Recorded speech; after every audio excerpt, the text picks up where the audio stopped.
My name is Tasha, and 5 years ago, I married Tom, thinking we shared the same dreams and ambitions. We moved into my luxury apartment on the top floor of a high-rise building, with a view that took my breath away every time I looked out the window. I worked as the head of the financial department in a trading company, and my career was on a steep upward trajectory. Tom's mother, Linda, lived nearby and visited us often. From the beginning, she made it clear that she didn't approve of my career-oriented lifestyle. "A woman's place is in the home," she'd say, her lips pursed in disapproval. "You should be taking care of your husband, not gallivanting off to work every day." I tried to keep the peace, smiling and nodding when Linda went on her tirades about the duties of a good wife. But inside, I was seething. I had made it clear to Tom from the start that I wanted to build my career before settling down to have children. He had agreed then, but as time went on, I could see him wavering under his mother's influence. One evening, after a particularly long day at work, I came home to find Tom and Linda sitting at our dining table, heads close together in conversation. They fell silent as soon as I walked in, and I felt a chill run down my spine. "Tasha," Tom said, his voice tight. "We need to talk." I dropped my bag and sat down, my heart pounding. "What's wrong?" Linda spoke up first. "Tasha, dear, we're worried about you. All this work, it's not healthy. You're neglecting your home, your husband. When are you going to start thinking about having children?" I took a deep breath, trying to keep my temper in check. "Linda, Tom and I have discussed this. We agreed that we'd focus on our careers first, then think about starting a family." Tom shifted uncomfortably in his seat. "Tasha, maybe it's time to reconsider. We're not getting any younger, and Mom's right. The apartment's a mess, and I'm tired of eating takeout every night." I couldn't believe what I was hearing. "Tom, are you serious? We talked about this. You know how important my job is to me. More important than your family?" Linda interjected, her voice sharp. I stood up, my chair scraping loudly against the floor. "My job is how I'm building a future for our family. I thought you understood that, Tom." I stormed out of the room, locking myself in our bedroom. As I lay on the bed, staring at the ceiling, I couldn't shake the feeling that this was just the beginning of my troubles. Little did I know how right I was. The next morning, I left for work before Tom woke up. As I rode the elevator down to the lobby, I made a promise to myself. I wouldn't let anyone, not even my husband, derail my ambitions. I had worked too hard to get where I was, and I wasn't about to give it all up now. I arrived at the office earlier than usual and stayed late into the night, determined to prove my worth. My dedication didn't go unnoticed. A few hours later, my secretary buzzed me. "Mrs. Thompson, the president would like to see you in his office." My heart raced as I made my way to the top floor. Mr. Johnson, our company president, was known for his shrewd business acumen and his tendency to spring surprises on his employees. "Tasha, come in," he said as I knocked on his door. "Have a seat." I perched on the edge of the leather chair across from his desk, my hands clasped tightly in my lap. "I've been watching your work closely," Mr. Johnson began, his face unreadable.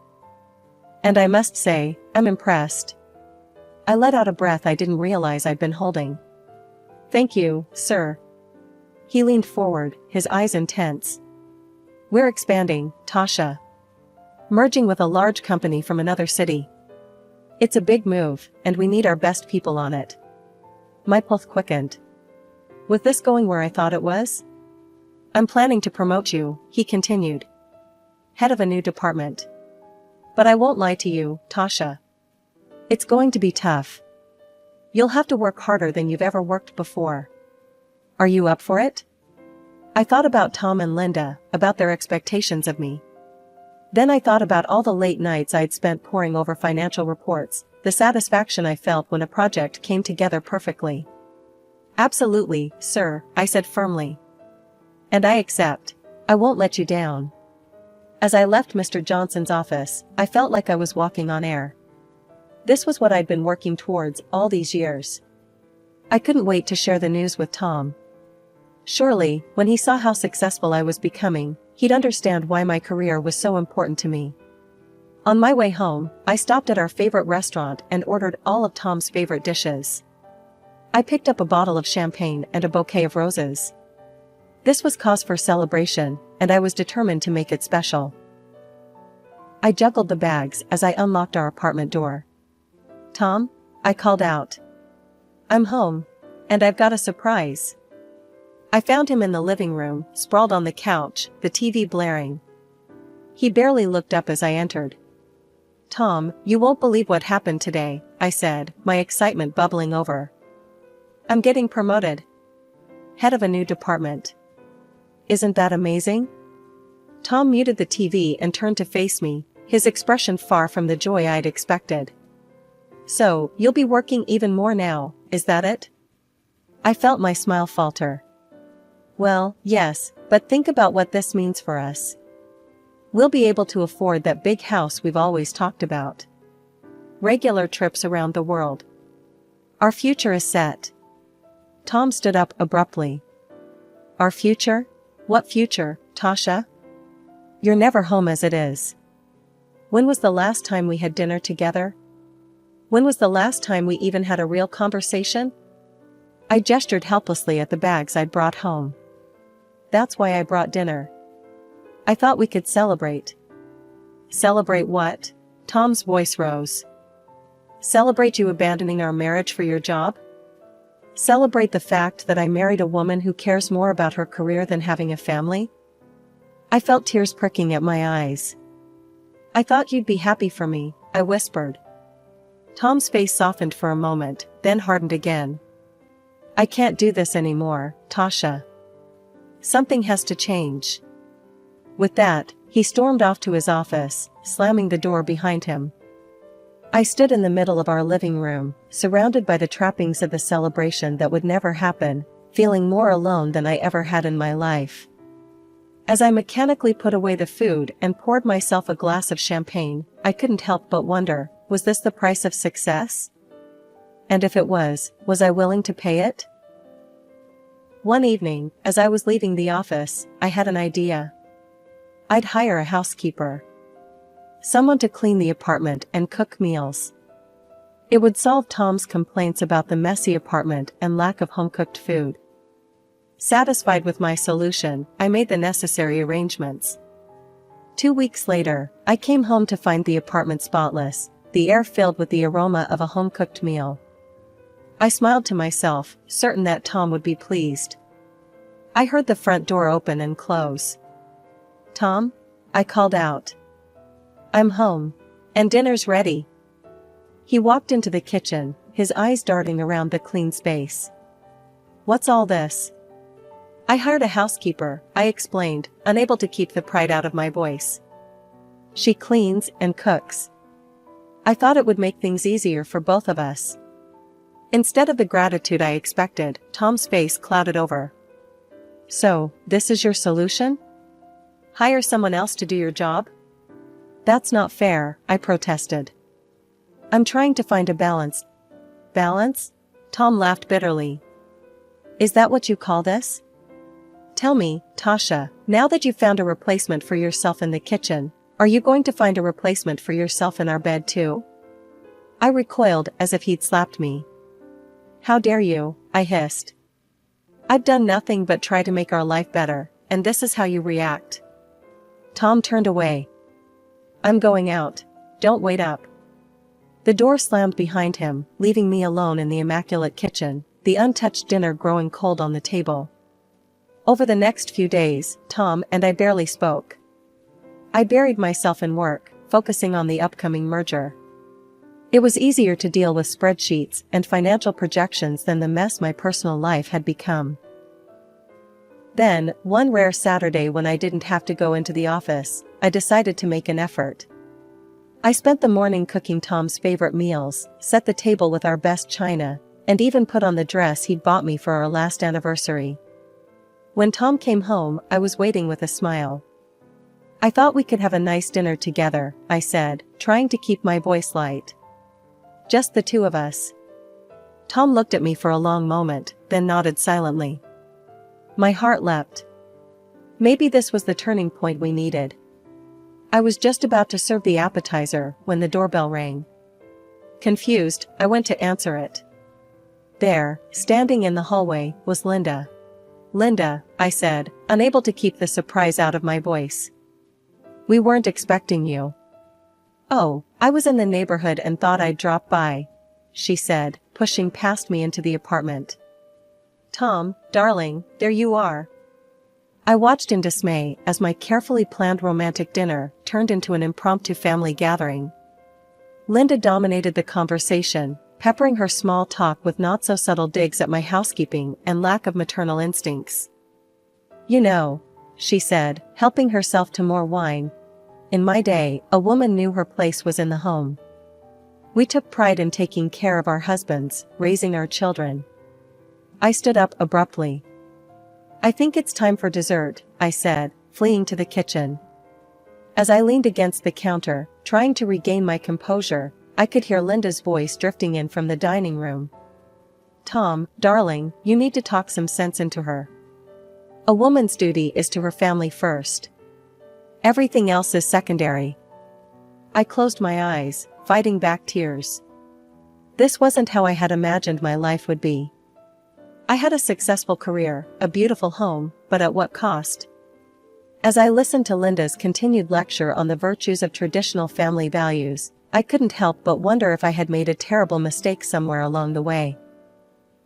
One evening, I came home later than usual, my mind still buzzing with the day's meetings. As I opened the door to our apartment, I froze. There, scattered across the living room floor, were baby clothes. Tiny onesies, miniature socks, even a small pair of shoes. Tom? I called out, my voice wavering. What's all this? He emerged from the bedroom, a strange look on his face.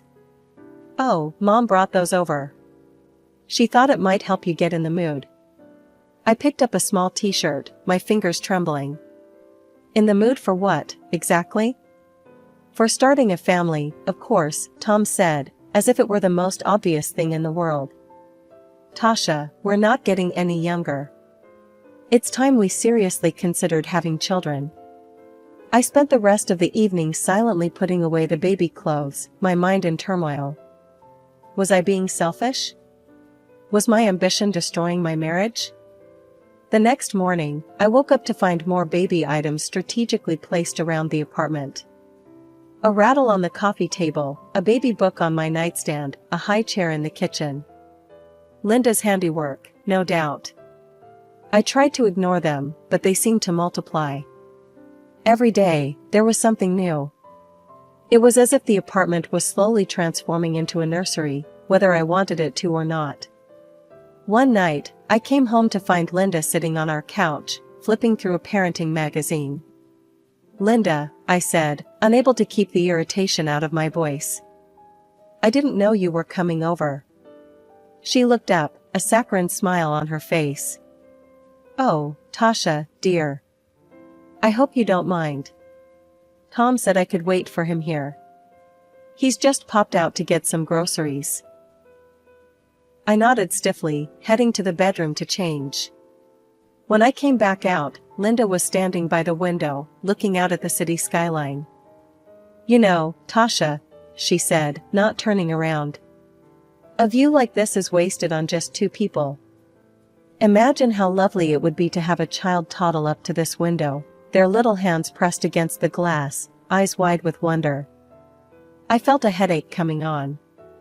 Linda, I appreciate your concern, but Tom and I will decide when we're ready for children. She turned to face me, her eyes hard. And when will that be, Tasha? When you've worked yourself into an early grave?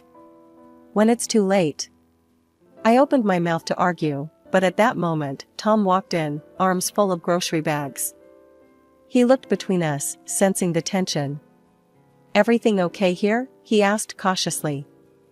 Linda's demeanor changed instantly. Oh, everything's fine, darling. I was just having a little chat with Tasha about family planning. Tom's eyes lit up. Really? That's great. I knew you'd come around, Tasha. I felt cornered, outnumbered. I need some air, I mumbled, grabbing my coat and rushing out of the apartment. A few weeks later, I stumbled through the front door, exhausted from another long day at work. The sight that greeted me stopped me in my tracks. There, padding around our living room in fluffy pink pajamas, was Linda. "What's going on here?" I demanded, my voice rising with each word. Tom emerged from the kitchen, a defiant look on his face. "I've decided that Mom is going to live with us. You're always at work, always away from home. I'm tired of being alone." I couldn't believe what I was hearing. "You decided? Without even discussing it with me? When are you ever here to discuss anything?" Tom shot back. I turned to Linda, who was watching our exchange with a smug smile. "You can't stay here. This is my home." Tom's face darkened. "If you're not happy with this arrangement, you can get out." I felt like I'd been slapped. "Excuse me? I bought this apartment before we even got married. It's registered in my name. You can't kick me out of my own home." Linda stood up, her face twisted with anger. She took a threatening step towards me. "Now listen here, you ungrateful." I held up a hand, stopping her in her tracks. "Don't come any closer, Linda. If you lay a hand on me, I'll call the police." Linda's face crumpled. She collapsed onto the sofa, clutching her chest dramatically. "Oh, Tom," she wailed. "Did you hear that? She threatened to call the police on me." "Your own wife, threatening your mother? Oh, how she's hardened. That awful job of hers has turned her into a monster." Tom rushed to his mother's side, shooting me a venomous look. "How could you, Tasha? Your own mother-in-law." I couldn't take it anymore. Without another word, I stormed off to the guest bedroom, locking the door behind me. I spent a restless night tossing and turning, my mind racing with the absurdity of the situation. The next morning, I was awakened by my phone ringing. It was Mr. Johnson, my boss.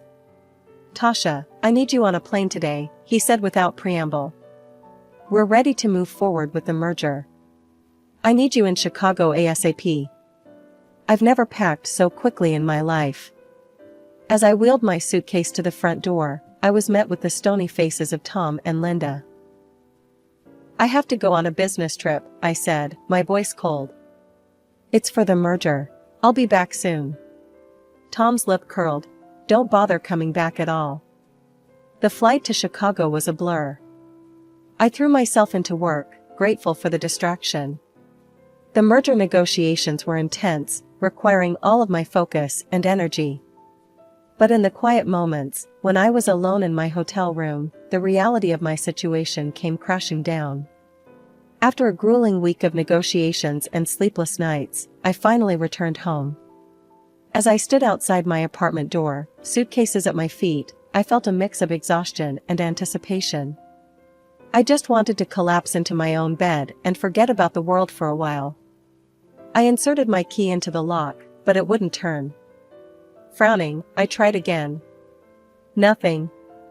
A cold feeling of dread washed over me as I realized what must have happened. I knocked on the door, my heart pounding. After a moment, it swung open.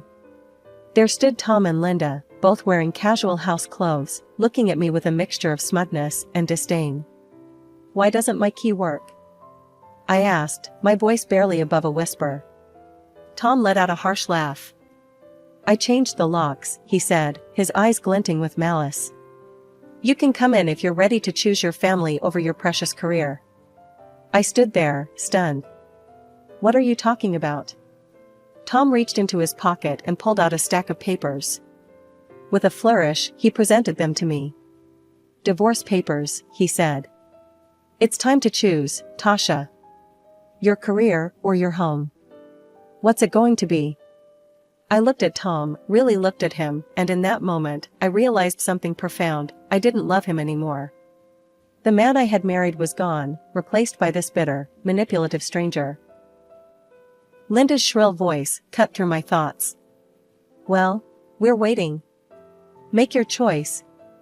I took a deep breath, straightening my spine. I choose my career, I said, my voice steady. Because I don't have a family or a husband. Not anymore. Tom's face twisted with anger, but he thrust a pen at me. With a steady hand, I signed the divorce papers right there in the hallway. As soon as I finished, Linda grabbed my arm and roughly pushed me towards the elevator. Good riddance, she spat, slamming the door behind me. I stood there, staring at the closed door of what used to be my home. A laugh bubbled up from my chest, bordering on hysterical. I had just been kicked out of my own apartment, the one I had bought with my hard-earned money. Too tired to make a scene, I gathered my suitcases and made my way to a nearby hotel. A few hours later, I received a call from my friend Rachel, a realtor I had worked with when buying the apartment. Tasha, hon, how are you doing? Rachel asked, concern evident in her voice. I've been better, I admitted. Why do you ask? Rachel hesitated. I've seen Tom's posts on social media. He's saying some pretty nasty things about you. My stomach dropped. What kind of things? He's calling you a soulless careerist who destroyed your family for the sake of your job. Says he sacrificed everything for your relationship and you just used him and tossed him aside. He's even talking about suing you for alimony. People are really sympathizing with him, Tasha. I felt a surge of anger. That's not what happened at all. I didn't think so, Rachel said. Want to tell me your side? I gave her a brief rundown of the events of the past week. When I finished, Rachel was quiet for a moment. Oh, Tasha, she finally said. I'm so sorry you're going through this. Listen, I'm going to set the record straight with our friends and colleagues. People need to know the truth. Thanks, Rachel, I said, feeling a lump in my throat. I really appreciate that. As I hung up the phone, I felt a mix of emotions. Anger at Tom's lies, gratitude for Rachel's support, and a growing determination. Tom might have taken my home for now, but I wasn't going to let him take my reputation or my dignity. The vibration of my phone startled me out of my thoughts. Mr. Johnson's name flashed on the screen, and my stomach dropped. I took a deep breath and answered. Tasha, we need to talk, Mr. Johnson said, his voice uncharacteristically serious. I've heard some concerning things on social media. I closed my eyes, bracing for the worst. Sir, I can explain. No need to explain, Tasha, he interrupted. I want to hear your side of the story. Relief washed over me. I took a deep breath and launched into the whole sordid tale, the arguments, Linda moving in, being locked out of my own apartment, and Tom's social media smear campaign. When I finished, there was a long pause on the other end of the line. Then, to my surprise, Mr. Johnson chuckled. Tasha, do you really think I'd believe that nonsense your ex is spouting? He said. I know you. I've seen your dedication, your work ethic. Don't let this affect your confidence. You have every right to defend yourself, and I want you to know that the company stands behind you. Tears of relief pricked at my eyes. Thank you, sir. You don't know how much that means to me. A couple of days later, my phone pinged with a social media notification. Tom was doing a live broadcast from my apartment. Curious, I tapped on the video. There was Tom, grinning at the camera, surrounded by a film crew. Hey everyone! Exciting news, we're about to start a major renovation on our apartment. The crew from Extreme Makeover, Home Edition will be here in 2 weeks to transform this place. I stared at the screen, a plan forming in my mind. Instead of anger, I felt a sense of calm determination. I picked up my phone and dialed Rachel's number. It's Tasha. I need a huge favor, I said the moment she answered. I need you to sell my apartment. Fast. Like, within 2 weeks fast. Rachel let out a low whistle. That's a tall order, Tasha. What's the rush? I quickly explained about Tom's renovation plans. I need new owners in there before that film crew arrives. But Tasha, how am I supposed to show the apartment? Tom changed the locks, remember? I sent her the most recent photos I had of the place. These will have to do. I know it's not ideal, but Rachel cut me off with a laugh. Oh, honey, you underestimate me. I've got a couple who've been looking for exactly this kind of place in this area. They trust my judgment.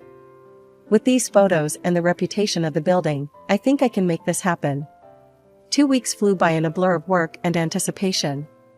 Before I knew it, the day of the big renovation reveal had arrived. I sat in my hotel room, laptop open, watching the live stream with bated breath. The camera panned across my former apartment, now filled with an excited film crew and construction workers. Tom and Linda stood in the center, beaming at the cameras. "We're so excited to start this renovation," Tom was saying, his arm around Linda's shoulders. "It's time for a fresh start, a new chapter in our lives." Just as the host was about to give the signal to start demolition, there was a commotion off camera. The door burst open, and in walked a smartly dressed couple, followed by a familiar face, Rachel. "I'm sorry, but you can't renovate this apartment," the man said, holding up a stack of papers. "It belongs to us now." The camera swung wildly as confusion erupted. Tom's face went from shock to anger.